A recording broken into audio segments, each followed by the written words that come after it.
Welcome, welcome, welcome everyone to the webinar. Again, thank you so much for taking an hour out of your day today to spend with us to talk about new fundraising strategies, new fundraising research, what we've been learning. I'm hopeful that Brady's got some really cool ideas in store for you over the next hour that you can use and apply to your fundraising to see some really cool results.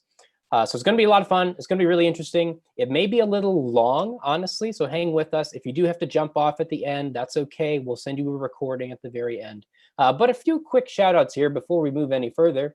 Shout out to Clayton in Madison, Wisconsin, working for a Christian multimedia ministry. We've got, let's see, Nancy from Edmonton, Alberta, involved in cultural, environmental, and religious organizations. It's awesome. We've got some consultants on here. We've got people at churches. We've got people at let's look at this, building tiny house community for homeless women in recovery and their children, alternative art space. There's all sorts of different causes joining. It's always cool to see how many people from around the world are tuning in and are really rallying around this idea of how can we grow generosity using new ideas based on data, based on research, to really grow fundraising. So that's always just really exciting for me.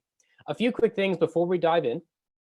We will send you a recording, a video recording of this webinar. So again, if you have to jump off for any reason, you'll have this later this evening. I'll send this out around 5 p.m. Central Time today. So you can keep an eye on your inbox for that. I'll also send you some links to any featured resources that we mentioned today. And then primarily, I'll make sure that you have a link to the slide deck so you can see that as well. You can share it with colleagues, all that sort of stuff. And then number 3, we will have time. We're going to try as best as we can to make time for Q&A at the very end. So that same chat box that you're using to tell us, where you're tuning in from, if you have an idea or a thought that comes out throughout the webinar today, feel free to put your thoughts in that chat box. Add your questions in there about the research, about the different ideas. If you want to dive a little bit deeper, we're going to make time at the end to be able to answer those questions, and we'll try to stay on just as long as there's questions to answer. That's one of the best things that we get to do in our day and every month as we have these webinars, answer those burning questions. So that's cool. Now, I'm going to hand things over to Brady Josephson here in just 1 second. He's the managing director of the NextAfter Institute. He, more so than anyone I know, is just really kind of on the drumbeat of new research that's going on in the fundraising space. I was just telling someone yesterday, it's always really fun to kind of hear him start to nitpick these different ideas that I never consider in like the philanthropy and giving space and how philanthropy and fundraising and all these things work together. So he's got a great mind for nonprofits and social good and all that stuff. So I'm going to hand it over to Brady Josephson to share what he's been learning from all this new research. Brady, over to you. Thank you very much. Thanks everyone for coming. And this is going to be fun. This was a fun presentation to prepare. So before we dive in, I have to talk very, very, very briefly about coronavirus. It's obviously impacting all of us and everything. And I have really just 2 quick things. One, stay safe. If you're wondering like, how will this impact my fundraising? If you get sick or your colleagues get sick or you get quarantined or whatever it might be, that will impact you. So the best way to, not have this impact you is to stay safe and stay healthy. And then the second thing, we're getting asked a lot, like, how does this impact us? What do you think? And I want to highlight this article or blog that Jeff Brooks posted, because I think it summarizes a lot of what my viewpoint would be, and particularly this part here, which we really don't know how much coronavirus is going to impact your fundraising this year. But what we do know is if you make radical, drastic changes based on the unknown, that's your most likely scenario to actually hurt fundraising. Now, there's caveats. If you do in-person events, run, walk, rides, those types of things, of course, those are going to be impacted much more so than direct mail and digital, the things that we're more familiar with. But in the face of kind of the unknowns or inconsistency, I think the strategy of being consistent and staying the course is, generally speaking, a good strategy. So anyways, just wanted to touch on that briefly. So onward. This is actually my house. It's up for sale and it's being inspected as we speak. So fingers crossed that this is going well. But this webinar is kind of like selling your house. When you sell your house, it's going to be a lot of work, but you don't really know how much work selling a house is until you do it. It's kind of like this webinar. Oh yeah, I'll highlight some research and the best things I came across in 2019. Oh my gosh, it is a ton of work. So I'm going to do my best. This is where we're going to head. I'm going to highlight some of the benchmark studies and some of the key things coming out of these more aggregate research benchmarks. I'm going to kind of use these 5 strategies to kind of tailor or bucket the different, Nathan, you want to turn your camera off? I'll use these strategies to bucket the different research that we've received. So thanking cultivation, recurring, small actions, big actions, offers and incentives. Then we'll have time for question and discussion. And just a few caveats here. Not all the research I'm going to highlight was done or even published in 2019. Right? Part of it's the nature of research. It takes some years before it makes the light of day. But also this is stuff that I came across that I think is most valuable or important. This isn't even close to the amount of research that's out there. I'm just trying to highlight some of the things. I'm not saying these are the 5 most important strategies or the 5 things you absolutely have to do. I'm using these strategies as a way to frame research, because talking about research in and of itself isn't, the most exciting thing. So I'm trying to balance, like, how do you implement these research and strategies, as well as what is the research and strategy. So some caveats, but the goals today is to give you ideas and information to focus your efforts and try new things in 2020. All right, so let's touch base on some benchmarks. Now, one, a word of caution. This GIF is brought to you in honor of the F1 season starting this weekend. A word of caution: benchmark data. Sometimes there's all kinds of different studies. You need to be asking yourself, how reliable is this data, and how relevant is this to me? Particularly if you're a small nonprofit organization, or particularly if you're kind of unique to your industry. Benchmark data may be harder for you to access and actually see, how do you compare, how are you doing? So I've tried to highlight a few benchmark studies that I think are very reliable and I think are very relevant for digital fundraising and online fundraising. So instead of just like reading through these benchmark studies and pulling out some stats and throwing a bunch of numbers at you, I'm just going to highlight some key points from a few different studies and point you towards those. And I actually just asked the creators or the strategists behind these studies to just give me their highlights instead of me coming up with them. So the first one is Blackbaud Institute's Charitable Giving Report. This is actually looking at 2019. It's recently released. Steve McLaughlin, the vice president over there, gave me these bullet points before he was hopping on a plane. I don't know if he'd be hopping on a plane now. This was a little while ago. But he highlighted a few key points. Again, I encourage you to look at this study. It looks at charitable giving over time. And this is what's great about these benchmarks that have a lot of data that look over year, is they can spot more trends. So maybe one year or one industry is a little down, but they can step back and say, yeah, but overall, it's actually growing. And the highlight that stood out to me was this continued growth for online and mobile in particular. So online grew at 7% according to their benchmark, whereas kind of overall fundraising grew at about 1%. So online continues to outpace kind of overall growth. And this is really underpinned by continued rise of mobile. Mobile constituted 26% of online giving. And that's up from just 17% a few years ago, 3-4 years ago. So more and more people are comfortable giving online. So that's a continued trend that we see. And when we look, online only comprises about 9% of all online giving, but e-commerce world, it's only about 11% as well. And we have the whole area of major gifts and large donors. So our percentage of online is actually fairly comparable to kind of the for-profit e-commerce space, which I thought was an interesting point that they made as well. All right, another one. This is the Fundraising Effectiveness Project. Ben Miller, who's the Chief Analytic Officer at Donor Trends, they're now a division of Every Action. He is one of the folks that works on this collaborative group at Fundraising Effectiveness Project. So a bunch of different CRMs and data providers combine to share information. And then Ben and this working group come together to analyze and produce these great reports. So it's also a really reliable data set. This is based on 2019 Q3. They're about to launch their 2020 or review of 2019. So he couldn't quite share that with me yet. It was embargoed. But the thing I want to highlight out of these key points here is continued slow decline in retention rates. This is something that it feels like everyone has been talking about for years and years. And yet we continue to not make progress in getting better at retaining donors. That's something that they see again, and is also highlighted in the Blackbaud study. All right, on to one of my favorite people in the nonprofit space, as well as one of my favorite benchmarks in the nonprofit space. Karen Hopper, Senior Data Strategist at M&R, gave me a few of these kind of highlights from the M&R benchmark report. And what I like about this benchmark report is it's one of the few that actually goes into more detailed digital metrics, web engagement, conversion rates, email analytics. It has a lot of those really, really interesting things for those of us in the digital world. So I use it all the time. One of the things that she highlighted that I think is really interesting is the complicated nature of email as things like deliverability become more and more and more important, more strategies are saying, we don't really care about list size. List size doesn't really help us, because often if we're sending emails to a bunch of people that aren't opening and reading anyways, this is actually hurting the folks that do want to hear from us. So people are actually trimming their email list sizes, focusing more on engagement, doing more highly segmented strategy. So these kind of overarching metrics like click-through rate and conversion rates and email list sizes and revenue per thousand emails and things like that, it's getting harder and harder to actually use those and have them be useful, because of how nonprofits, more sophisticated ones, are adapting to these changes in the email world. So I highly encourage you to check out that report. And then one of my favorites that's lesser known comes from the Donor Centrics folks. Deb Ashmore produced a great presentation on the 2018 data. Their 2019 data will be coming up soon. But this is a benchmarking group that looks only at recurring giving. And now they look at like $2.4 billion.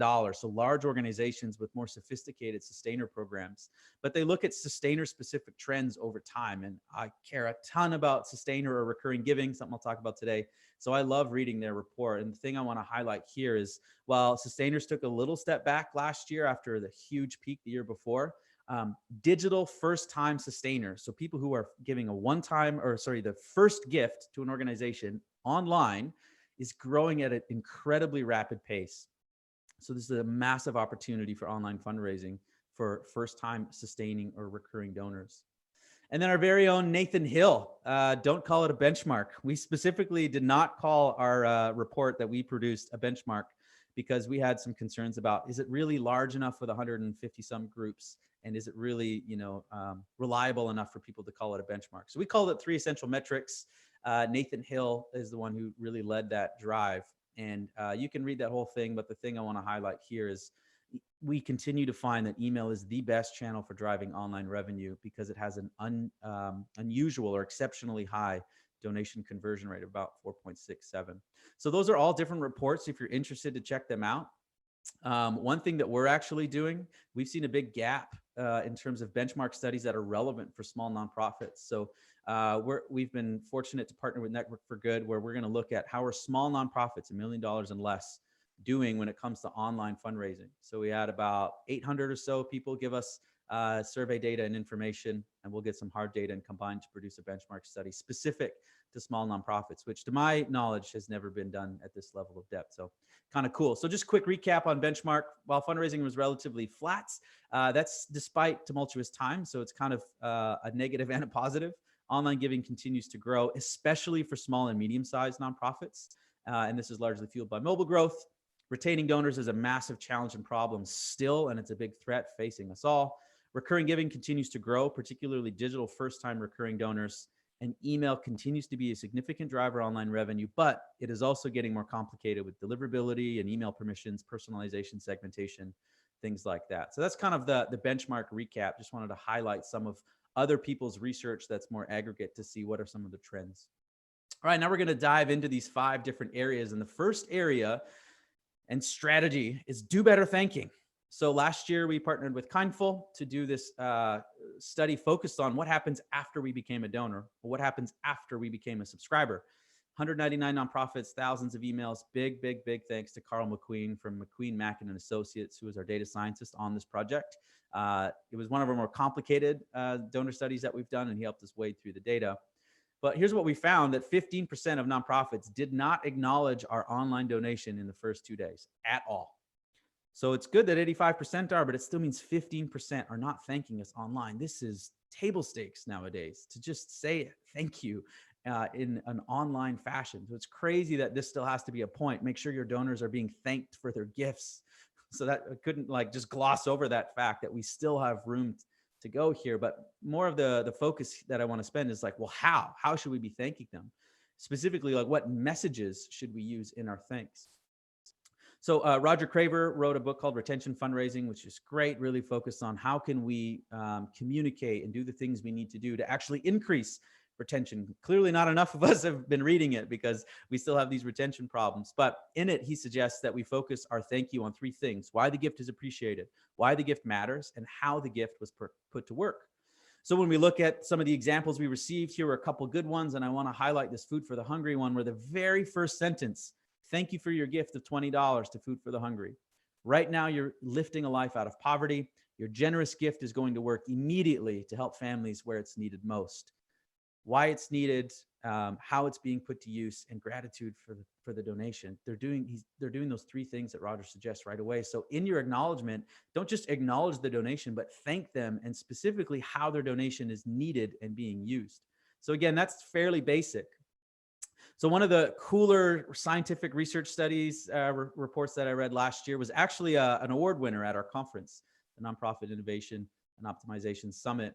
It was Jen Shang, Adrian Sargent, Catherine Carpenter, and Harriet Day over in the UK at the Philanthropy Center, where they did a study looking specifically at acknowledgement. And they had a few different case studies in there. And one of them really stood out to me, where they worked with the Goodwill, actually in Washington, near me. I'm just up the border here in Canada.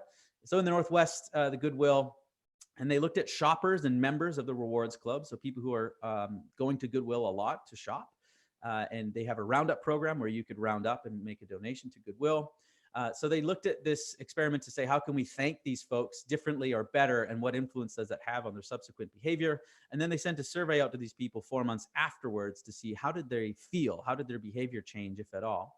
And so this is what it looked like. They had a control where they talked about the impact of the shopper's actions on a beneficiary, or who Goodwill would actually help. They had one where the role of the shopper is really highlighted. And then the third one where they added in this concept of goodwill community. So I'll show you what those three different examples look like.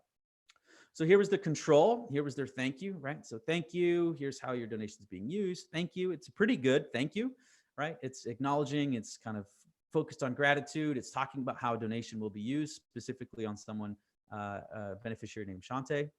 So it's a good control. It's a good thank you. Then the role of the shopper, here's where they added this section where they really called out, thanks to you, Shante has a new career opportunity. Thanks to you, Shante has a new chance. You have given. So they're drawing a much more direct connection between you and your shopping, donating behavior, and Shante, the beneficiary, and what she gets. So really focusing on the impact of you, the shopper, you, the donor. And then the third treatment kept both those things that they added in these two other statements for saying, thank you for making a difference in thousands of lives in the Goodwill community. So this kind of collective, this thousands of people, the Goodwill community, they added in that message. So when they look at subsequent purchases, what's interesting is neither the control or the community really had an impact on subsequent purchases, but the shopper treatment, where they really focus the impact of you and your specific gift on a beneficiary, they did see almost a 6% increase in subsequent kind of shopping giving behavior. So it's interesting to me is that people generally care a lot more about their specific impacts than they do about the collective.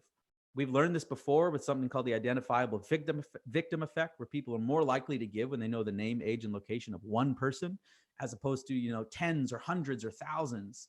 But it's partly that, it's also the direct connection between you and what your donation specifically is doing. So when you think about thanking and acknowledging, how specific can you be with the donor's impact? So not yours, and not even this collective community. There's a temptation to say, we're all in this together and thousands of us rally together. And maybe that's great if in a movement scenario, but when it comes to really making donors feel great about their donation, the more it's isolated to just them, the better they're going to feel, and the more likely they are to actually give and give again. And this is why research is so great. If you ask donors that, they're not going to tell you that, right? But we can see that in their user behavior. And then a couple interesting things when they did the survey afterwards to say, like, well, how did you feel? They found that before people received thank yous, the correlation between shopping and their feeling was actually negative. Kind of like the more they shopped, they didn't feel that great. But once they received the thank yous, now this correlation between shopping and giving actually became a positive one. So what's interesting there is, like, your communications, including your thank yous, can actually shape how donors feel about past actions. So maybe someone gave to their friend, Run, Rock, Ride. Maybe someone gave out of guilt, or whatever reason they actually did. We have the power through our messaging, through our thanking, to actually change how they feel about something that they've done in the past, which is crazy, right? So again, think about how powerful that is to actually change how someone feels about an action they did in the past. That's pretty amazing. Another interesting point, receiving thank yous in any condition had that impact. So while the shopper treatment produced the lift in subsequent giving behavior, any thank you at all helped people feel more positive about the action that they did. So again, are you going to absolutely get the most perfect thank you message possible that's going to lead to subsequent giving? Maybe, maybe not. But any thank you connected to an impact makes a difference in how donors feel about their actions, which I think is a key outcome of their survey findings. And then interesting, they found that people who were thanked after this, they trusted goodwill more, they were more committed, they were more connected, they were more competent in making a meaningful difference, and they were more connected with other like-minded people. This wasn't just about their connection to goodwill. This is their connection about, philanthropy writ large, or their community. So what's really interesting is, again, giving. If we do our jobs right, as marketers and fundraising communicators, if we do our job right, we can actually help create this real difference in the lives of donors and foster this kind of virtuous cycle where people feel better about themselves and more connected and healthier and happier, which leads to other forms of giving. So, like, quick sidebar, we're going to get pretty nerdy right now for a second and talk about some kind of very interesting research studies. And then also, word of caution, I don't have a PhD. I am not a researcher by trade. I am a marketer. I do teach at the graduate level on an adjunct basis, and I love research, but I am not a PhD candidate like these folks are. So I'm going to give you the real simplified, dumbed down version. You're welcome to go read their actual research studies, which I have done. Like, I have to read them like 6 times to try to make sense of them. But one of these things, talking about this virtuous cycle, a lot of our research focuses on individual gifts to individual charities. We're getting better at looking at kind of subsequent gifts or long-term giving to one charity, but we still have very, very little research that looks at multiple gifts to multiple charities, which is how most of us actually give. Very, very few of us give only to one charity or cause. We give to different charities and different causes, yet we don't have a lot of research looking at what does that impact look like. So these folks, Laura G., who's associate professor at Tufts, and Jonathan Meir, who's an Aggie, he's professor of economics at Texas A&M, they did this study on the altruism budget, which is a term they coined for saying, is someone's kind of giving budget fixed? I'm only going to give X amount this year, and it goes out to this many charities, and that's it. Or is it something that's a little bit more flexible and fluid? And what they found is, one, it's kind of mixed and more research is needed. The more you read research studies, the more they all say more research is needed, which is great. But one of the things that did stand out that I thought was really interesting is they say, perhaps surprisingly, gifts at one point in time do not seem to be neutralized by lower giving later. Basically, if someone gives you a gift today, it doesn't necessarily mean that they're less likely to give you a gift a month from now, or to give another charity a gift a month from now or later down. Sometimes we think that donors have a fixed budget when it comes to giving. So we don't want to ask them now because they normally give in November. So let's just wait till November, right? But what we've learned is giving now actually increases the likelihood of them giving again later, and it doesn't actually neutralize or decrease future potential giving. So that's kind of an interesting thing that they're uncovering, is the fluidity of this altruism budget. And then another study looking at something very similar. So Scharf, Smith, and Willem, who I don't know, I just found this on SSRN, which is a very nerdy site that has all kinds of these great research papers, but they took a look at this as well. So they looked at 100,000 donors and 80,000 donations in the UK over a 5-year period. And what they were trying to look at is, if people gave, particularly through a telethon or through a disaster, what does their subsequent giving look like? Are they actually less likely to give again or to give to other charities? So again, this concept of how does our giving today impact our giving tomorrow across charities, not just an individual charity. And again, here's the very simplified version, but what's interesting, in both disaster appeals and telethon appeals, non-fundraising charities, or the charities that didn't ask them for a disaster appeal, or in the telethon, so they were considered non-fundraising charities, they did not see a drop in the donated amount they received. So someone gave to a disaster or telethon, didn't actually decrease the amount that these organizations got. But here's what's really, really interesting. Surprisingly, in the immediate aftermath of the appeals, disaster, telethon, non-fundraising charities that did not ask these people for money, saw an increase in their donations. We talk a lot about this idea of the warm glow, right? A term coined by Andrioni, where once we give, we feel good about ourselves and we get that hit of dopamine. And again, we're more likely to give. And what they're kind of proving or validating, looking across different nonprofits or across different charities in the UK, is people are more likely to give in the immediate aftermath, even to other unrelated charities that did not communicate with them. So again, this idea of let's back off, or let's not ask people too much to give. Giving begets giving. More people giving means more people giving. And this is also why people doing these research, you attending this webinar, us trying to share research, this is what's so critical, because the more that you and I and we understand about online fundraising or charitable giving and can use those things and shares those things with one another, we are all helping each other. The more you do a great job at fundraising and get more people giving, the more the other person on this webinar will benefit if you do a good job around online fundraising and giving. Giving begets giving. And it's so cool to see that these theories are starting to be kind of proved out with larger data sets and folks like, Laura and Jonathan and others that are doing this research. So I wanted to highlight that because I thought that's really cool. It's an emerging area of research in the philanthropic space. So I kind of digress. We'll go back to kind of the more tactical stuff of thanking. Also, you'll see which kind of shows I watch based on the gifts that I use. All right, so we're talking about thanking. Well, how do you actually go about thanking? We talked about message and what we can do.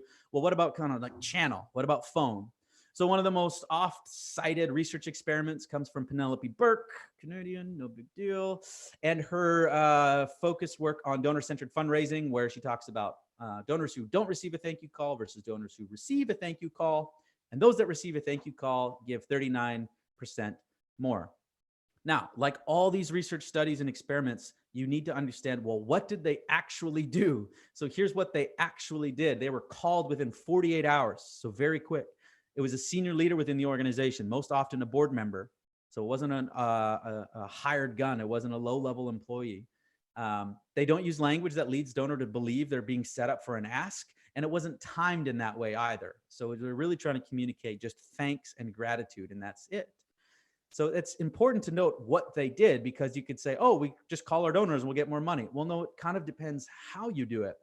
And so one of the research studies that came out in 2019 that caused a big hullabaloo, I don't know if I've ever said hullabaloo in my life. A big hullabaloo was this experiment by Anya Samek and Chuck Longfield, looking at, do thank you calls actually increase charitable giving? So they looked at 700,000 calls, and here's what they found. No thank you call, no difference. Making a thank you call didn't even matter. Now the fundraising industry was like, what? What are you talking about? And what's interesting is when you actually read the research, the actual original research, this is the title: Do Thank You Calls Increase Charitable Giving? Expert Forecasts and Field Experimental Advice. They give some caveats about the methodology and further research, but here's what happens in our world. This is the headline: calling donors to thank them doesn't make them more likely to give. And this just went everywhere. And when you see this, it's just, oh, it's frustrating, because now people see that and go, cut all phone programs. Let's stop calling people. Right? So ask yourself, how reliable is this data? How relevant is this data, whether it's benchmarks or research? And you actually read the study, here's some of the caveats that they talk about for that research study. It was almost entirely public television stations for one large national nonprofit. Thank you calls were outsourced to people, not employees, volunteers, or board members of the nonprofit. Thank you calls were made at 7 months, and they followed a script that didn't really follow best practice. So yeah, of course you didn't see an impact in revenue when you called them 7 months later from strangers who didn't talk about important things to donors. Just because it's research doesn't mean it's perfect or useful. This is where we have to use our brains and interpret the research and see, is this reliable? Is this relevant? And again, to be fair to the researchers, in their original research, they do mention that. They talk about that. So what's great is other people saw this, were like, well, wait a second, this isn't great. People are starting to not call, and it's something that we thought about.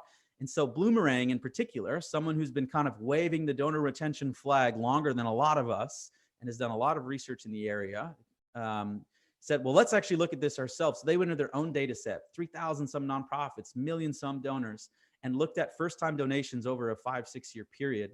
And here's what their data said: that when they looked at people who got a phone call within 90 days, it increased donor retention 8 percentage points. And if they received multiple phone calls in that 90 days, it actually increased donor retention 15 percentage points. So again, 90 days, not 7 months. It's getting closer to what Penelope Burke's experiment did. And they saw this type of increase from the people that were using phone calls. Now, if you look at this trajectory, you might be saying, like, let's just get on the phone. Let's just call them like every day. Phone, phone, phone, phone, phone.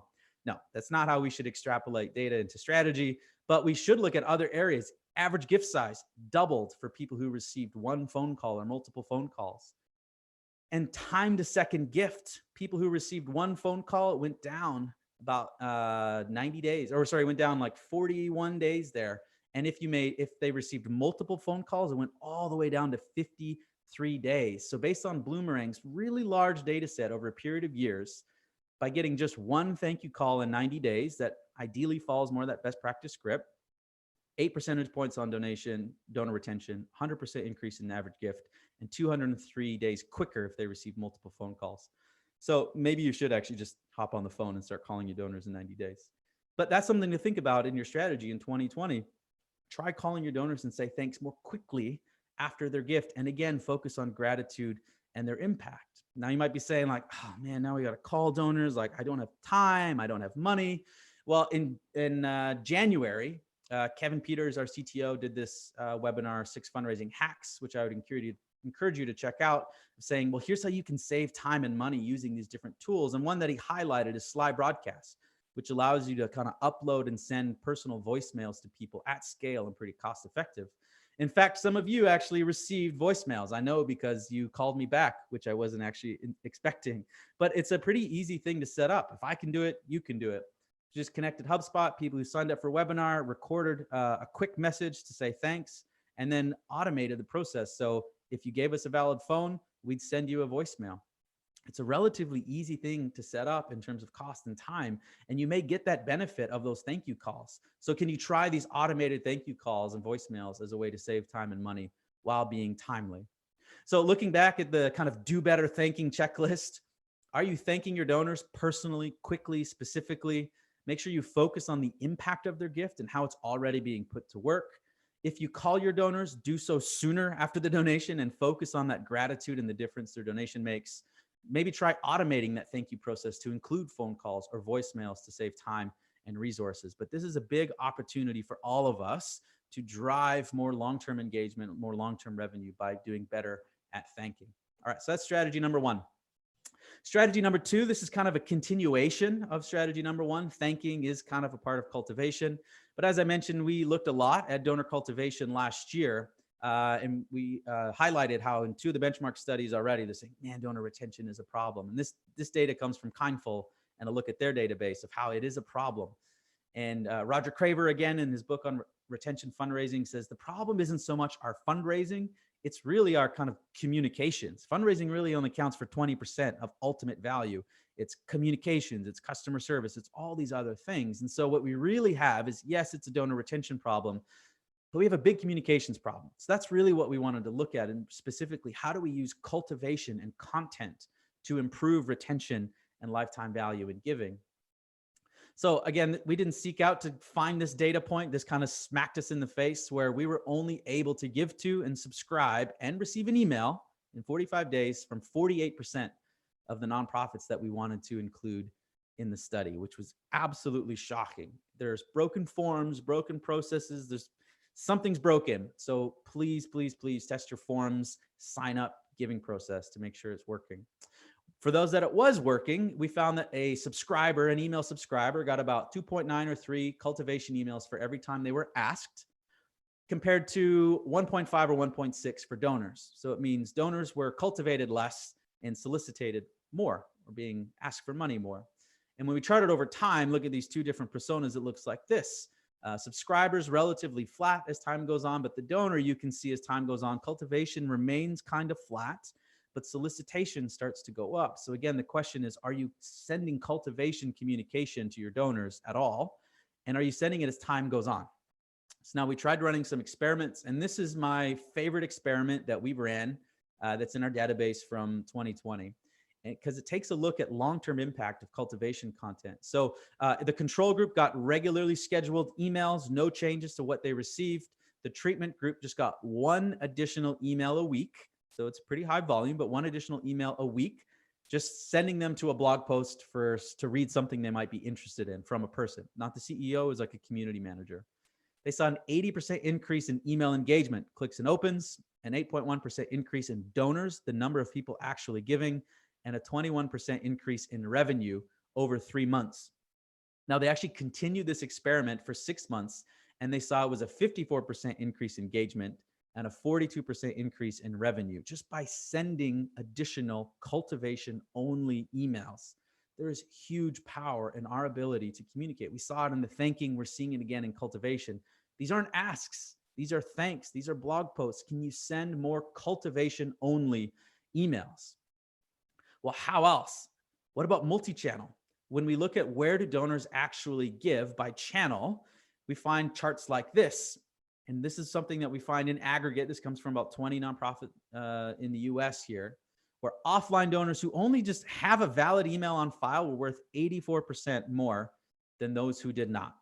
And we see the same thing on the revenue side. Offline donors who just have a valid email, no, they may not be engaged, they may not be reading everything, just having a valid email and the chance that they receive email, increased donor retention, 13 percentage points. So one of the strategies is, how do you get and send emails to offline donors, even if they never give off online? Who cares? Just by getting cultivation and extra communication, they are more likely to give. And not only that, when we look at the likelihood to become a multi-channel donor, if you look at multi-channel retention on the far right, that big bar, 67%, or over here, multi-channel average revenue per donor, that big bar on the right, 494. Multi-channel donors are worth way more than offline only and online only. So how do we get more multi-channel donors? We'll look at the likelihood of them to convert by channel. Someone's an offline donor. This is just one NextAfter client. So how reliable, take it with a grain of salt. We do see this pattern across our clients, but this is just one specific client. Offline to multi-channel, about a 0.5% of them moving from an offline donor to multi-channel. What about offline with an email? Again, getting an email, well, that makes sense. They're more likely to get an email and maybe give online. Now it goes up to 2.15%.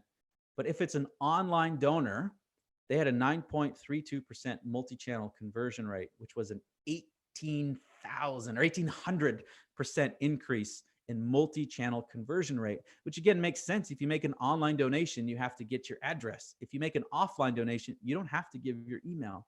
So we have this opportunity to actually acquire more donors online, quicker, faster, cheaper, and find ways to convert them to multi-channel, where they will then be more valuable through other offline channels.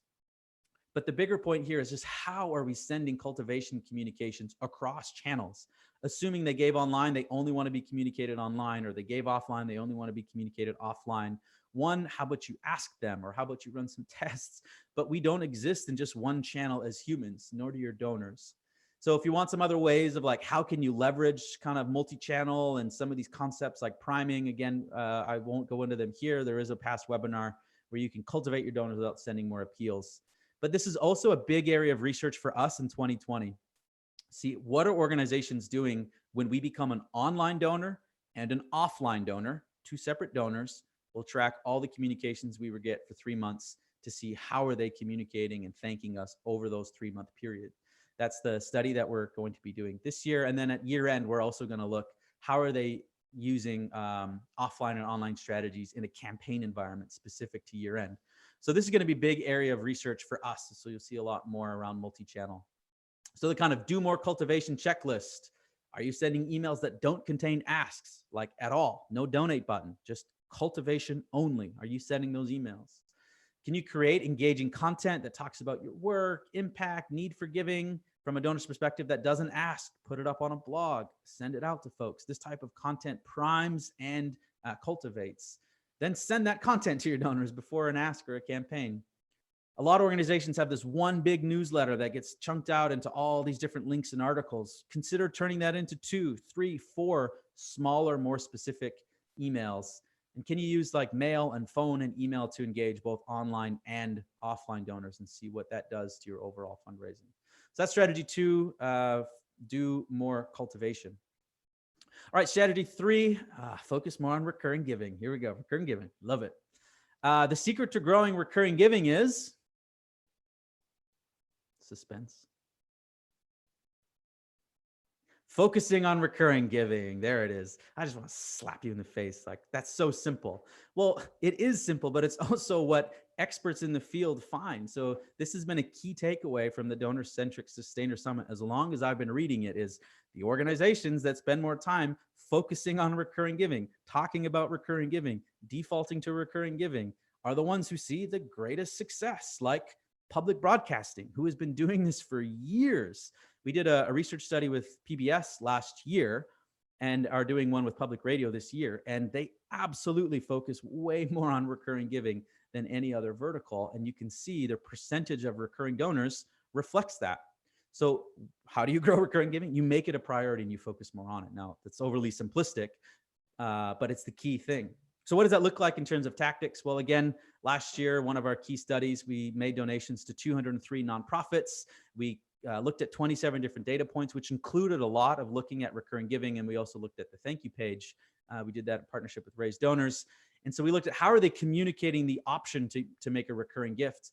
Found that 3/4 of nonprofits use what we call the simple approach to communicate recurring giving. It looked like this: make this a recurring gift, so some kind of checkbox or just one item without any reason why someone should give. In fact, only 7% of nonprofits had any kind of value proposition about why you should become a recurring donor. And we were fairly generous with what we considered a value proposition. It was basically anything. It could have been something like a nudge. In this case, the Audubon Society, with this little nudge arrow, says your steady support prepares us for every challenge and lets us plan for the future. Is it the best? I don't think so, but it's trying to communicate a sense of value and point you towards a monthly gift. So there's some nudges. And then there were some organizations like WWF who went full on. They defaulted to monthly, but they said, here's what your recurring donation will do today, more of a full value proposition. So we did see a few of those examples, but it was rare. Then on the experiment side, said, well, does this actually work for organizations? So Billy Graham, Evangelical Association, trying to grow recurring giving, said, well, let's add this on the treatment. Did you know when you make a monthly gift, instead of a one-time gift, you help BGEA reach more people with the gospel on an ongoing basis, which is their mission. So just by adding those kind of like few lines around the decision-making checkbox, they actually saw a 48% increase in new recurring donors by actually giving people a reason to give. Look on the left. Why would you choose monthly gift? It's not pre-selected. There's no nudge. There's no reason. Just by giving people a little bit of a reason, you might actually get more people to become a recurring donor. One of the organizations that's kind of like leading the way in testing and experimentation and recurring giving is the Sierra Club. And so we did a series of podcast interviews with some folks at Optimizely, who Sierra Club uses to run a bunch of their tests. And actually had this guy, Drew Seaman. He's the director of product management now at CRO Metrics or Crow Metrics, but he used to oversee testing and optimization at Sierra Club. So I saw some of their research. Optimizely contacted us. We said, let's come on the pod and talk about some of this interesting research. And they actually published some of their experiments. So specifically around recurring, you can see here, this is a one-time gift ask on each side, but you can see how they use that nudge arrow that we saw with the Audubon Society. And on the right, they actually included some numbers of donors, some kind of social proof to go along with their nudge. And what they found is the nudge helped in all cases grow recurring giving, but by adding in that social proof factor, they actually saw it increased recurring donors another 30%. So that nudge is something worth trying. Can you nudge people toward a recurring gift with that little value proposition, or maybe even adding social proof, something I'll talk about a little later. Well, what about defaulting to a recurring gift where you land on a page and it's kind of pre-selected, or that's the first thing that's chosen for you? Well, in the general population of nonprofits, we found that only 11% of organizations were defaulting to a monthly gift. But again, you look at like public broadcasting, and that number was 40%. Public radio, which we're just doing right now, it's even higher than that. It's probably, I think it's about 60% are defaulting to monthly. And Sierra Club, again, they tested their way into this and seeing that they valued recurring donors at about 10 times the value of a one-time donor. So they moved to this strategy of kind of defaulting people into a recurring gift with that social proofing, and found that this is one of the key strategies that helped them grow from $200,000 a year to over $1 million in recurring revenue in a 2-year time period. Now, this isn't a straight split test. They didn't share that information, but they did share that this is something that they tested into and they use. So maybe you should try defaulting into a recurring gift as well. You may receive fewer one-time donors, but you'll get more recurring donors who are worth a lot more. But how? It's not just about doing it. How can you do it? We've done some experimentation about the treatment. So here's a control, right? See that, make this monthly gift, make this a monthly recurring gift, that checkbox that a lot of organizations do.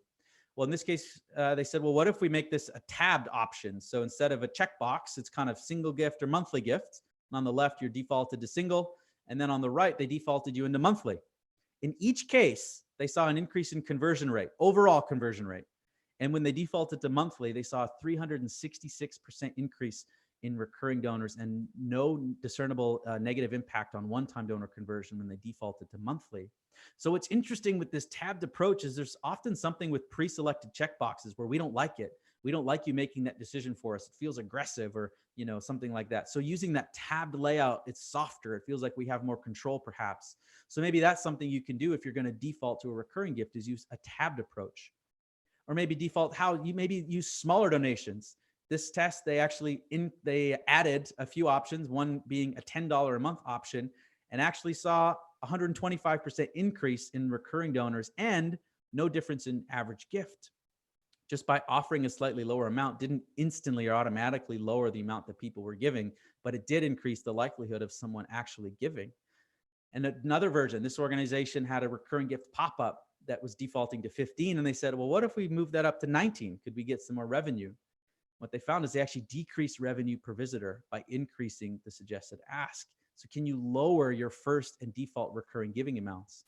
And then another thing to consider is the different segments. If you remember this experiment, it's actually new recurring donors. I specifically said new recurring donors because they actually saw that this treatment, where they used the value proposition, decreased returning visitor recurring donor conversion rate. So people that knew BGEA or maybe had given in the past actually were less likely to become a recurring donor when that was there. So when you're going to use that treatment, perhaps focus on new folks, new first-time visitors. And again, new digital recurring donors are continuing to grow. So maybe that should be your focus, but maybe you could customize it so return visitors maybe don't see that. And Sierra Club and Drew shared the same kind of thing. Defaulting to monthly, they saw an increase, all channels, all campaigns, and prospects. There's only two areas where they didn't see an increase: paid search and organic search. So these are typically highly motivated people that are looking for something quite specific. And if you kind of default in them something that they're not expecting, they may actually bounce. So maybe you can try defaulting to a recurring gift for new non-search website visitors, or when you're pushing from an ad or an email specifically talking about recurring giving. So there's some interesting stuff in there. Some of it's a little bit more advanced, but the biggest thing is make recurring giving a priority for you and your team. Goals, responsibility, rewards. If it's a priority to you, it'll become a priority to your fundraising. Try having a reason why someone should gift. Make a recurring gift present on your page. Try maybe some of those nudges, add a little social proof. Can you default to a recurring gift on your donation page? And can you lower that first and suggested recurring amount? One thing I didn't touch on, but EFT donors are worth a lot more than credit card donors. So adding that option to your page makes sense. And then make sure that you monitor the differences of new visitors and donors versus repeat visitors and donors. All right, so that's number 3. You can see that we're trucking along, but we got a little bit more to go. How can we use small actions to lead to bigger actions? We use this term cognitive momentum a lot in our teaching and training. And the idea is once you get someone started, just by saying yes, either mentally or physically on a page, they're more likely to keep making those decisions. So oftentimes people will try direct Facebook ad to direct ask, and nothing happens. And it's incredibly sad, and you just want to go home and lay in bed. Well, what if instead of going direct to donation, we actually offered them something of value, like a ebook or a course or something that they can take, and then ask them to make a gift? Well, then we see an increase in donor conversion rate.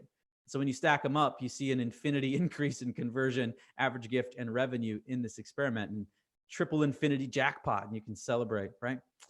We've built this whole model and a whole course on how to go from offer, promotion, acquisition page, instant donation page. But the idea is maybe try acquiring emails first as a route to acquiring donors, particularly with paid media. And if you remember this default to recurring gift experiment that Sierra Club used, this is actually an instant donation page. Look at the headline: thank you for taking action. So after you kind of sign a petition, often for them, you're pointed to this page that suggests a recurring gift. So maybe on your instant donation page, you could try to make a recurring default on that page. So now this concept of cognitive momentum doesn't apply just to actions, but also the mental process that we go through, right? So this recurring pop-up, why does this work? Increase 64% and no negative impact on one-time donors. People sometimes see recurring gift and they go, I don't really know. But if they get started with a one-time gift, maybe later in the sequence, they'll say yes. Or these examples where we lowered the first time, we lowered the recurring donation amount, what we're getting is like a mental yes. If someone hits and sees 15, maybe they go, that's a lot of money, but 10, I could do 10. You know what? While I'm here, sure, why don't I hit 20? Or they go 15, yeah, I could do 15, 19. No, what we don't want to do is have people say no in our sequence. We want to get a series of little nods, little yeses that lead to a macro yes. And so that's how we can kind of use this cognitive momentum. both for actions and mental process. And on the action side, we don't see nonprofits really using this at all. When we signed up for email, 60% offered us nothing to do after we signed up to get their emails, and only a handful offered a giving opportunity. In Canada, 61% of charities had no confirmation page, and only 22% had any kind of call to action. So there's this opportunity to have some kind of call to action or next step. But how else can this be applied? I went to the Science of Philanthropy Initiative conference, where all the philanthropy research nerds get together and share their research. And I heard Marta Serra Garcia. She's not the director of product management. She's a professor at UCSD. Heard her present this research, had her on the podcast, and they were talking about pledging. So here's the experiment that she and Jim Andrioni ran. People had the option to give now, to pledge, or pledge or give now. So they could give directly or pledge, or they could give or pledge. And this is what it looked like. Would you like to give directly to, would you like to donate to give directly? Yes, I'd like to give $5. Yes, I'd like to give $5 next week, a pledge, or no. And the in-between time, if you pledge, they also had a treatment where people received a thank you to kind of thank them for their donation, to see if that would influence things. And the end results, again, this is a simplified, quick summary of what they found. But what was interesting is people were a lot more likely to say yes when they had a pledging option, right? When you take money off the table, of course, we're more generous. Sure, I'll give you $5. Yeah, I'll make a donation. But even accounting for pledges unfulfilled, offering the pledging route had about the same amount of money, a little bit more, but not statistically significant, than just offering a direct giving. But what's interesting is if you offered them the chance to pledge and followed up with a thanks, it actually increased giving 15 percentage points. So again, it's like, well, not a lot of people do this. This is an interesting research experiment, but can this work in real life? Well, someone that you've probably seen do this is Wikipedia. Now, what's cool about Wikipedia is they do a ton of testing, and they share a lot of it in their annual fundraising report. And back in 2015, they highlighted the fact that they used this maybe later pledge button. So if you weren't ready to give, you could say maybe later, give your email, and then they would follow up with you via email to give at a later date. What they found is adding the maybe later option didn't negatively impact donations at all, and it actually increased the number of emails acquired and then increased downstream revenue. And they projected that this strategy over a full year of fundraising for them would be $1.3 million in incremental revenue. Now, that was 2015. Fast forward to 2019, you can see that this practice is still in use today. You can see that maybe later button. And then they're running different types of tests using this concept. You can see on the sticky bar, yes, donate, no, but maybe later time, or no, but I can take a brief survey. And then you'd actually walk through saying, do you believe that the web should be open and information should be accessible? And yes. You take a short survey, and then you're more likely to actually give. So if you can't get a big action, can you see if you get a smaller one, which can then lead to a bigger action later on? And then there's this whole idea of how do you structure actions to work together? I was on a panel at a Classes collaborative event talking about donor psychology. I sat next to this very smart man, Michael Norton, and he talked about something called pseudo-set framing. And pseudo-set framing is really this idea of a set of actions that's arbitrary. It's just made up. You create it for the purpose of having something to be whole. And then they actually, him and two of his colleagues did some research specific to nonprofits. And what they found here is, hey, if you want to persuade people to finish more tasks, buy more products, or donate more, present assignments, requests, or items as arbitrary sets rather than as individual units. So tie the actions together. So say, once you've done this, how can you also do these other things? So they actually did an experiment with the Canadian Red Cross, where they had 3 treatments. Give cash, here's 6 options. Give gifts, here's 6 options. And you could highlight on the globe where these gifts would go. Or the pseudo-set framing, where this circle on the right there would actually be more and more complete the more things that you added into kind of your checkout cart before you completed a donation. And what they found is about 3% of people chose all 6 in cash, 5% people chose all 6 for gifts, and 21% of people chose all 6 items, therefore giving more, when it was framed as a series or a sequence or of a connected set. So if we're talking about how do you structure next actions, how can it be positioned as part of a set? After one action, try offering next step. So you've signed up for email. Awesome. Thank you so much. Here's the other 3 things that you can do to be a champion today. Sign this petition, share with friends, and make a gift. and have them check them off. Or maybe you can use it on a donation page like they do. So there's this whole idea of using small actions, both actual actions and cognitive actions, to lead to bigger actions. So we want people to say yes, either in actions or in minds. Consider that secondary action, whatever it might be. For less motivated donors, maybe it's a pledge and then get that email or small commitment. Donor acquisition, consider email signups and then move to a donation. Or try this instant upgrade or additional gift on your donation thank you page. Offer some action on your email sign up and donation page. And how can these actions be presented as additional sets? All right, last one. We're just about there. Thanks for sticking with it.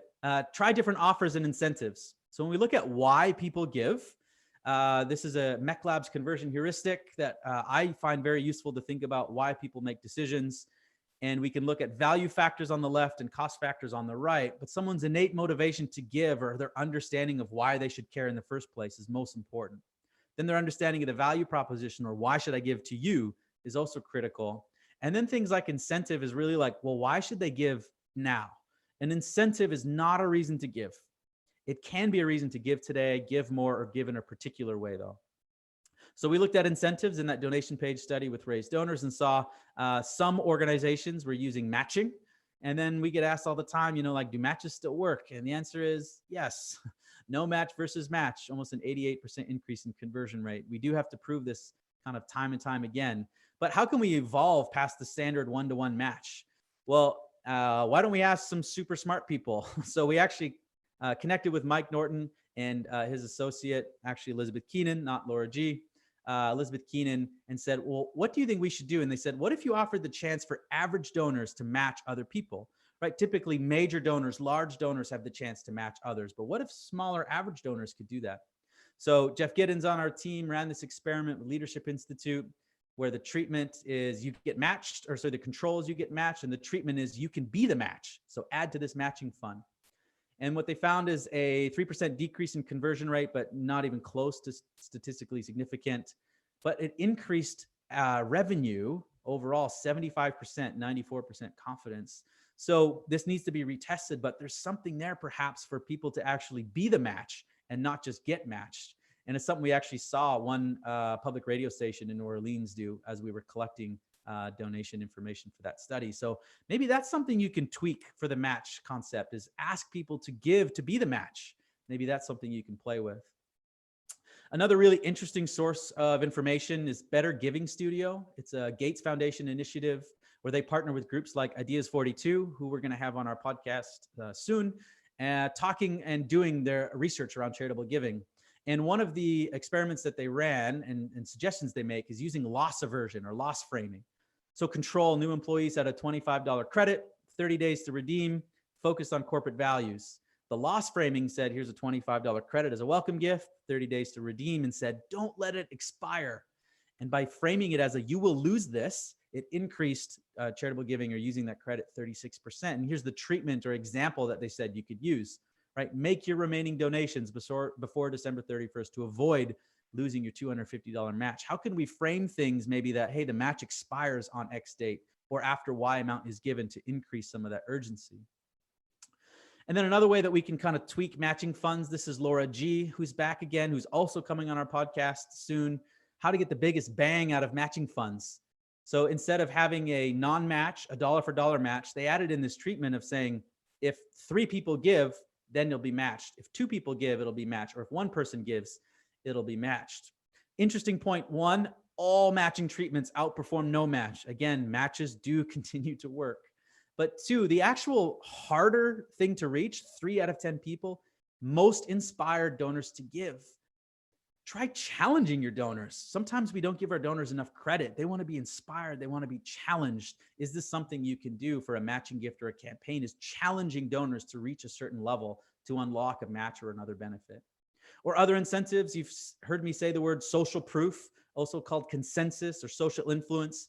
It's a psychological and social phenomena wherein people copy the actions of others in an attempt to undertake behavior in a given situation. This is made popular by Robert Cialdini in his book, Influence, the Psychology of Persuasion. And in it, he shares this famous research study of washroom experiment. And it's a washroom experiment, not a bathroom experiment. Control, you know, those little placards you see in the bathroom that talk about reusing your towels. The control is normally this is great for the environment, and about 35% of people would reuse their towels, they found. In treatment one, they use this message: 75% of our guests reuse their towels at some time during their stay, so please do so as well. In treatment two is 75% of people who have stayed in this room have reused their towel. Using these social proof concepts, they saw a 26% and a 33% increase in towel use. The more that they said people like you in that room did this and just step back, people are more likely to do it. And does this work for nonprofits? We've seen examples in our donation studies. We've heard from Sierra Club that this has worked for them. And so we ran this experiment ourselves. This is the second favorite experiment of 2019, where they highlighted that $50 most popular option. And they just by highlighting that gift and saying most popular, by kind of signifying that other people are doing this, 8% increase in conversion, 15% increase in average gift, and a 24% increase in revenue, specifically driven from people on mobile, where they're moving quicker, more likely to be influenced by social, and these nudges can maybe have more of an impact. So can you use that social proof like most people, most popular, or number of other people giving? And then just a word of caution on number of people giving. The bigger numbers we use, sometimes it decreases giving. If you remember way back to the beginning of our talk in the Goodwill example, talking about thousands of people, it actually didn't help. And sometimes when we say there's so many other people giving, it doesn't help. So I actually asked Drew from Sierra Club this, and he said, in the scope of what their mission is, so environment and climate change, this massive thing, of course they need more and more and more people. Whereas maybe if you have a smaller problem and you say there's 1,000 people already giving, it could be demotivating. But the idea here is social proof is something that generally works, and can you use it in your fundraising? And then word of caution before we get into this one, and this concept of negative social proof. Our friends at Wikipedia, I don't know if they're actually our friends, but I like them. Our friends at Wikipedia use this negative social proof with sentences like 99% of our readers don't give. And they actually highlighted in their recent fundraising report saying, the online fundraising team has tested dozens of times removing this from our materials. Our donation rate drops when we try. So some reasons, kind of like borrowing from other research that we know and I know about giving, about why does that work? It kind of counteracts this idea of diffusion of responsibility. If we think someone else will do it, we're less likely to do it. So by saying no one else is doing this, it's actually up to you, the donor, to give. Taps into social status. You can be like, I'm better than those people, I can give. Touches on loss aversion. It's like, oh my gosh, no one's giving. What if I also don't give? Are we going to lose Wikipedia? Right? That's something that they can do. And it can increase this warm glow feeling of like, wow, my donation is needed because 99% of these other schmucks on the site aren't giving, right? So it touches on these different elements. So try maybe using negative social proof, cautiously. And then going all the way back to my house, which by hopefully this time is sold, we actually had to cut our price. And then once we cut our price and received one offer, then we subsequently received 3 more offers. So there's this idea of scarcity, and there's this idea of kind of social proof even playing out in housing sales. So checklist here, the incentive isn't the reason to give, but could be a reason to give now or give more. Try a matching gift if you haven't. Maybe you could try offering donors the chance to match others. Maybe you could communicate a sense of loss for a match if donors don't give, or considering challenging your donors to unlock a particular match or incentive. Try adding social proof towards an amount or a type of giving, and very cautiously consider using negative social proof in a campaign. So I'm a little over time. It actually turned out a little better than I thought. I thought it might be even longer. So hopefully something in there is like useful, interesting, fascinating. We're going to spend time answering questions in a second. So please chat those questions in, and we'll try to get to as many as we possibly can.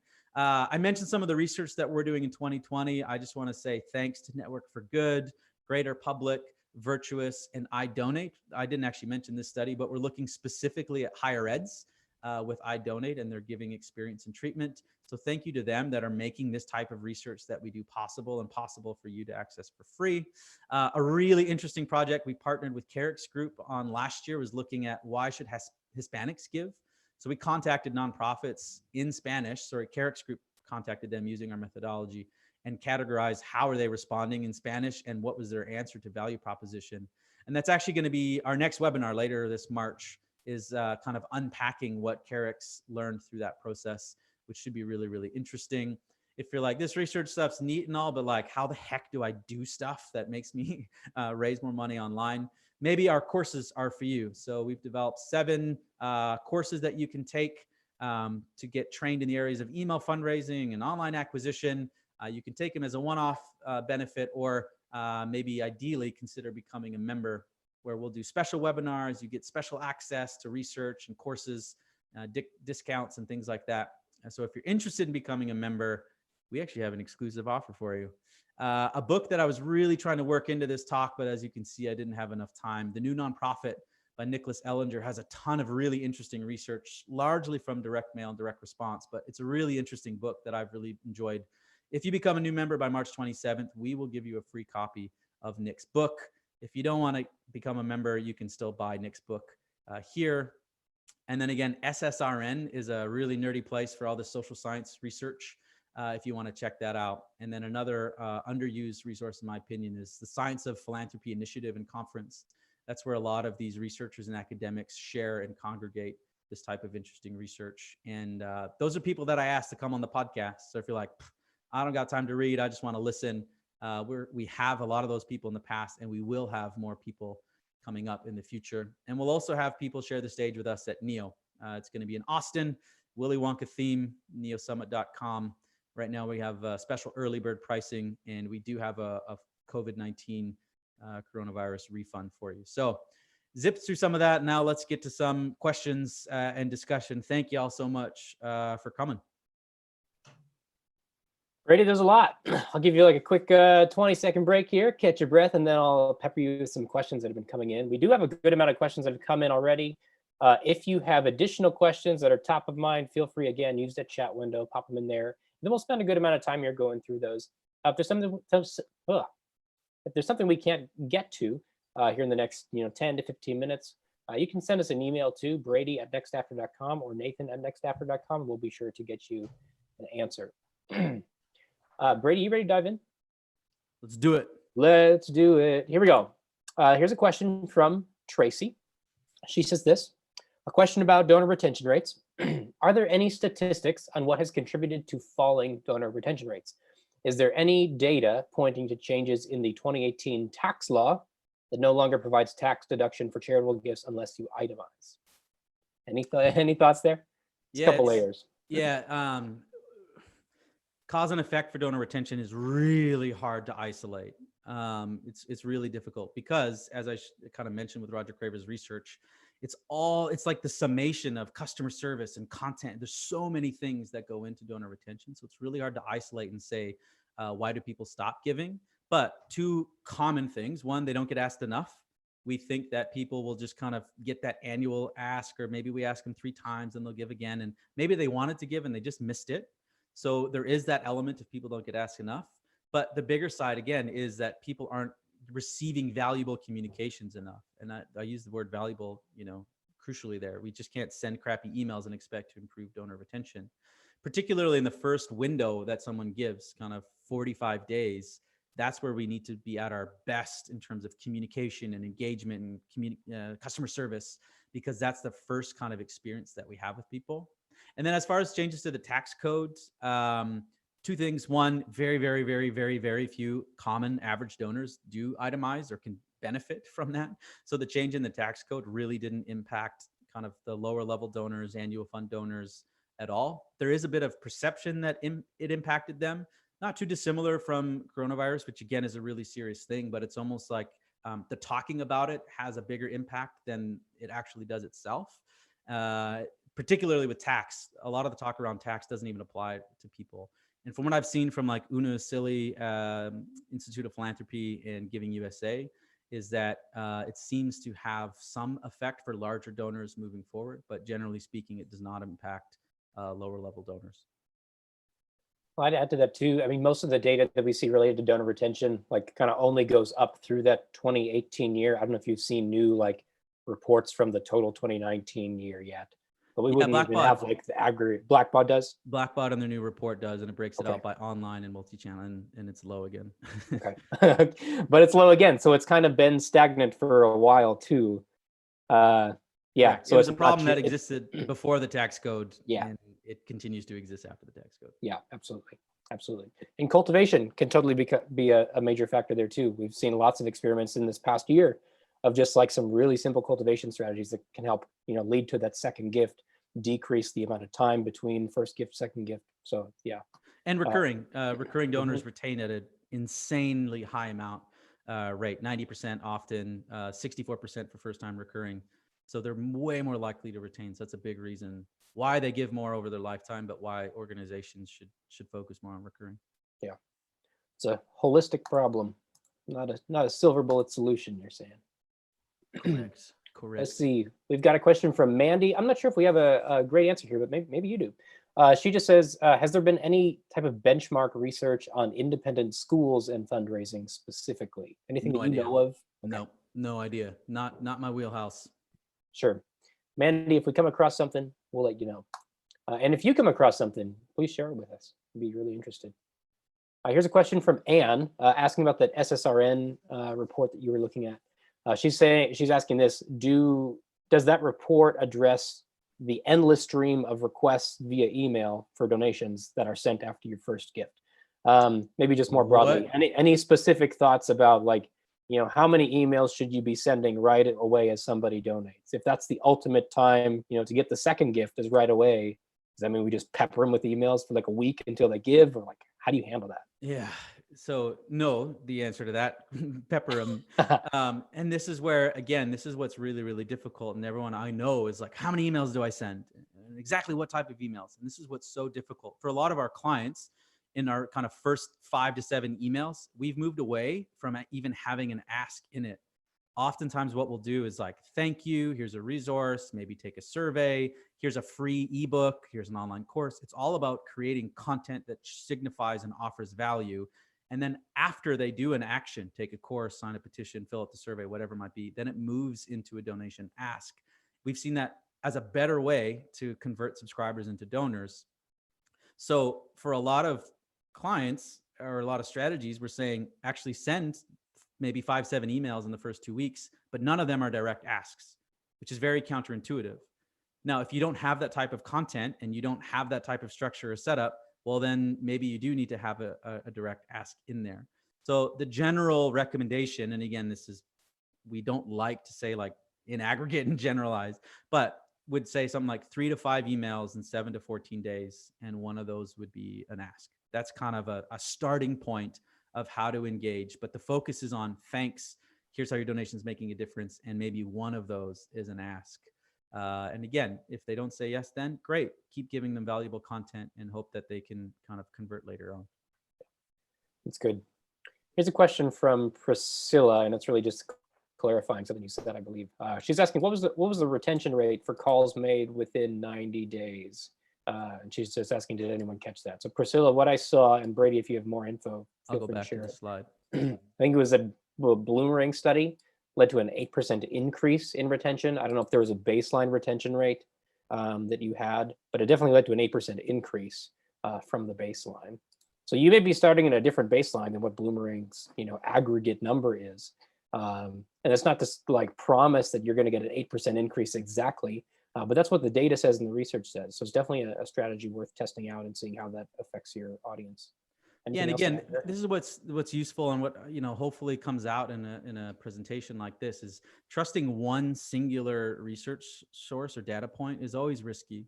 So what's interesting about what I think that we're trying to do is when we teach and train, we're trying to say, no, this has been proven multiple times, or this experiment matches up with what we know about persuasion and influence in the for-profit market, or this matches up with other research that other researchers have done, and oh, look at how it applies to nonprofits. So when we teach and train and speak and do webinars, what we're trying to do is kind of triangulate strategies. So there's some data, but also some other research to kind of guide it.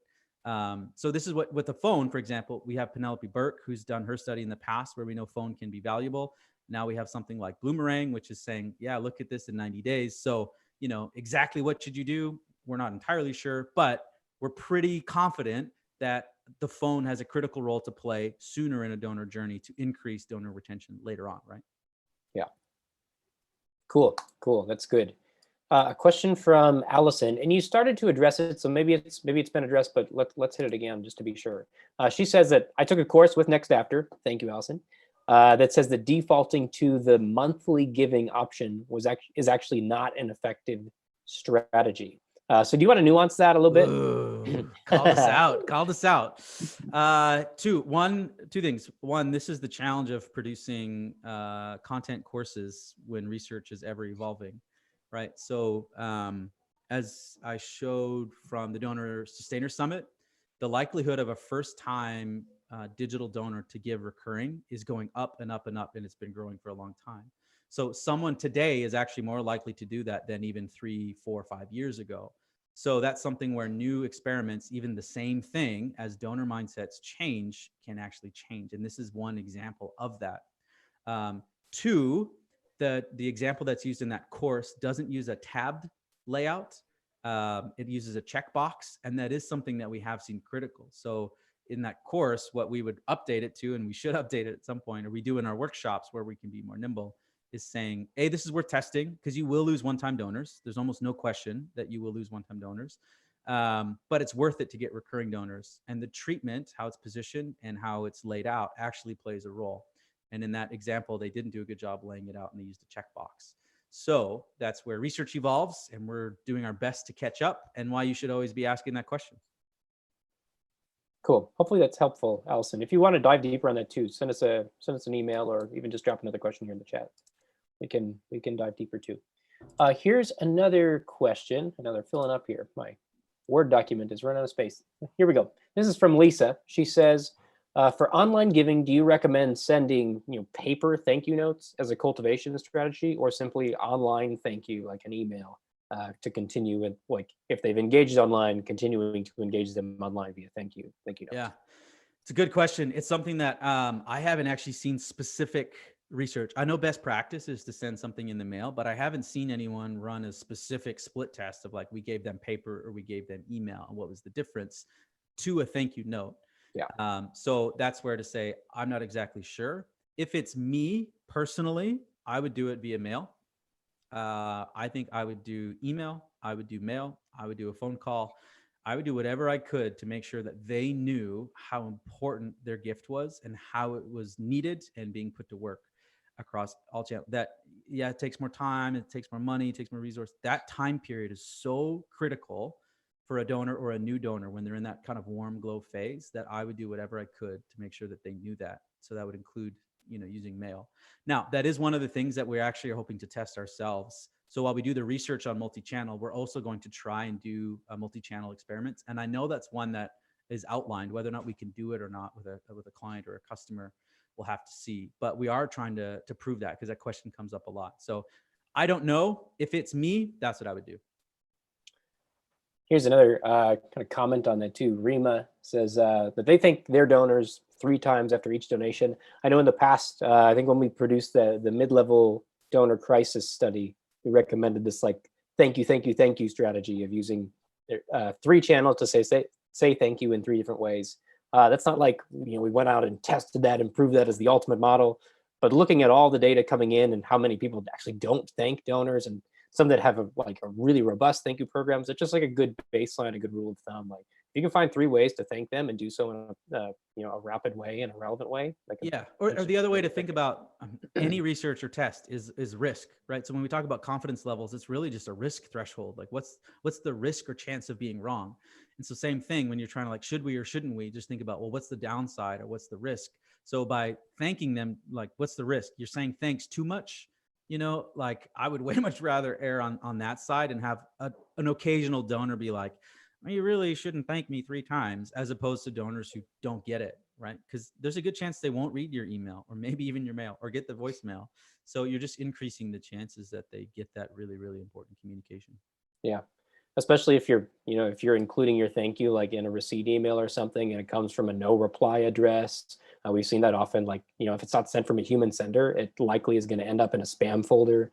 Or if you're using like the tabbed inbox, maybe in the updates or promotions tab, where like likely people aren't going to see it there because it's not a real humanized email. So just taking the multi-channel approach can make sure you at least get seen 1 out of the 3 times. Yeah. And while you're pulling up the next question, that's one thing that we'll often talk about. There's a difference between the like receipt and acknowledgement and your thank you. You can say thanks in your receipt and acknowledgement, but leaving that as the only thank you is not advised. That's like a transactional thing, and it should be as warm and as human as possible.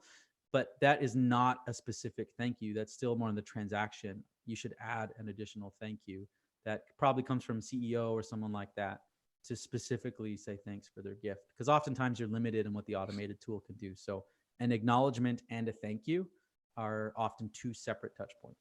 Yeah, that's good.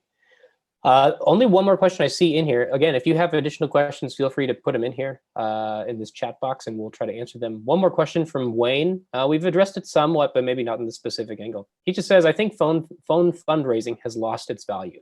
Am I wrong?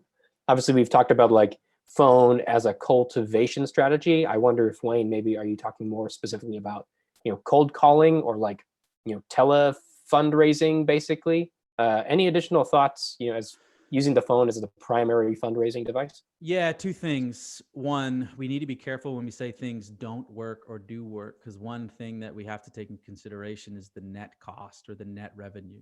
So direct mail works still. Phone fundraising does work still. It's in light of other opportunities and in comparison to cost, does it still work? So saying does it work or not is always, risky or dangerous. In general, telephone fundraising for asking and soliciting is declining. It's not dead, but it is declining from what I've seen. But that isn't to say it doesn't work. I think where we're advocating as more like digital, leaner, strategist type people is saying the real value of the phone, I think, is in the thank you touch point, is in the cultivation touch point. In the world of recurring and sustainer programs, phone still plays a really, really important role. And outside of North America, when you go to the UK in particular and European countries, phone, both SMS and calls is huge. It's massive.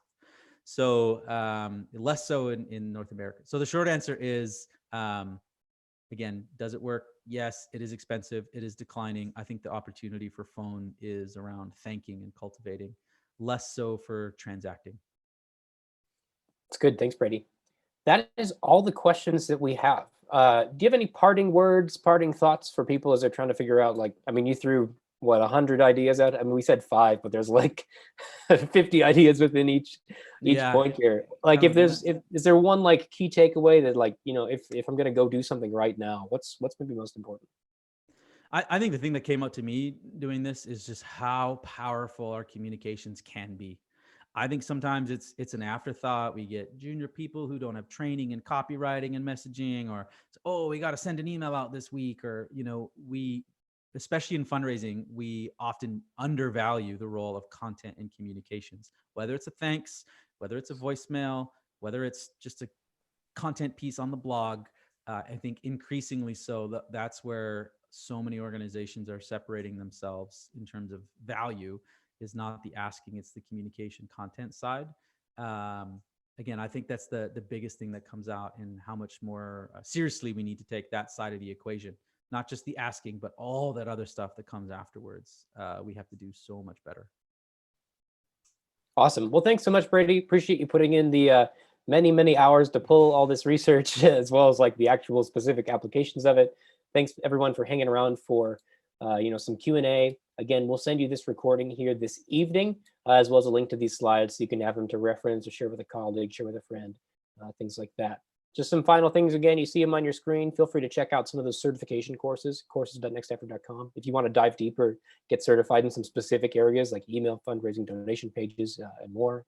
You can get access to all those courses kind of in a bundle at nextafter.com/membership. And then again, we have this conference coming up in September, the NIO Summit. You can check that out at niosummit.com. Thanks so much again for all your time, for hanging with us. I appreciate all you do. We're rooting for you in all of your fundraising efforts. So all the best to you. Take care. Have a great afternoon. Thanks, everyone.